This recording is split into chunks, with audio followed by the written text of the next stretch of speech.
Radical. So I'm looking at two back-to-back comments here from Hades, Izanami, and Cobra Kai. And I'm flipping a coin here. Okay, I'm going to reply to Hades, Izanami. That's how it goes sometimes. Hey, that's how it goes.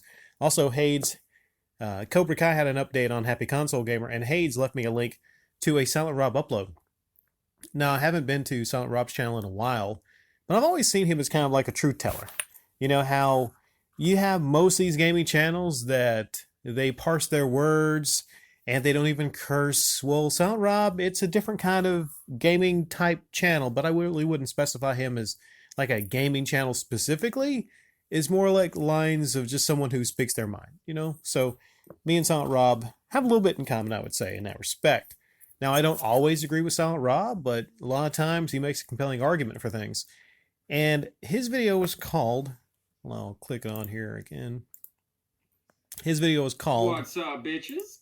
His video is called, We Get It, Guys, You Have a Frame Meister. Now, I'm thinking, it's a 16-minute video talking about the Frame Meister? No, it's not just about the Frame Meister. He goes into a lot of different topics. Many things that we've talked about here on this channel before within Comment of the Day, and a lot of you have discussions with me about in the comment section. But let's focus on the Frame Meister. He talks about how he went to a YouTube video, and I forget which game they were playing or talking about, but they bring up the Frame Meister. Then he goes to another video, separate channel, and he's like, motherfucker, this motherfucker brings up the Frame Meister too. And I don't want to give a lot of things away in his upload, but he's talking about how it's kind of like an exclusive elitist Frame Meister club. And to be a real YouTuber and to be in that super club, you got to get yourself a Frame Meister. Then he actually goes on in this upload to talk a little bit about Metal Jesus and Game Sack. For some reason, I forgot the name of that channel. Sorry. Game Sack. And then he talks about even like, and this is all over the place because he talks about the Frame Meister and a lot of different things, but it's an interesting upload. But the Frame Meister thing is how he talks about how it's $400 and how there's a lot of elitism around that Frame Meister. And people are kind of like rappers blinging their gold chains. A lot of these YouTubers, these gaming YouTubers are like that with the Frame Meister. But the Frame Meister stuff to me wasn't the most interesting part of this video. It's how he's talking about the sameness of a lot of these YouTube channels and how we're getting to a point of oversaturation on certain things.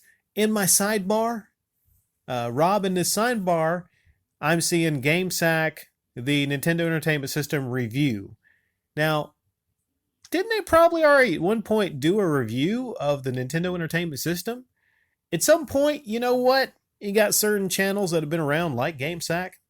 You're going to run out of consoles, retro consoles to talk about. You're going to run out of games to talk about. How many times you go to like one of these channels and they even mention it, well, we've talked about this game before. Dude, how many times can we get a N64 rant upload?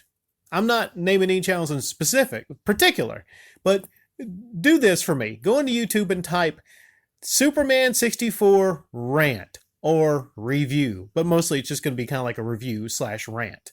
Okay, there's more of that than probably anything else on YouTube. Oversaturation. I know a lot of you in the comment section will probably be like, hey, Rick, what do you think about Nintendo 64, Super 64, or whatever? The Super 64 or Nintendo 64, Superman 64. What do you think about Superman 64? It's fucking trash. It's garbage. One of the worst games of all time. Barely playable. Shit, I just broke my plastic spoon. Barely playable. End of upload. Because it's already been done. It's already out there. Do we need this? Do we need that? Do we need... And that's the same case with a lot of these things. One thing I would do if you're a gaming channel before you think of uploading anything is, you know, get in the YouTube search bar and search and see how many other channels have uploaded something about it. And then think to yourself, okay, what am I going to bring to the table in my upload that's going to be unique and different from these other channels? Sometimes it's as simple as maybe there being a different person in front of the screen talking about the game. It could be a lot of these same things. So he talked about the oversaturation. He talked about elitism and how a lot of people kiss the rings of Metal Jesus and Pat the Nest Punk because, you know, they want their in. He also mentioned a old Neo Geo game, I think Golf Rival something, and how it was $20,000. I didn't believe it, but I checked on eBay. I see one right now for $24,000. I forget the exact amount. I'll flash it on the screen here. And how he talked about his house is worth $90,000. And you have fucking idiots out here paying $20,000 for this game. I think he said a YouTuber actually paid that much for it too. I think you got to reprioritize your life, guys, if you're spending $20,000 for a Neo Geo game. So, yeah, check out the upload. I think it's worth a watch. You know, you might agree with a lot of things he says. You might disagree. Come back and let me know what you think. I'll leave a link down to it below.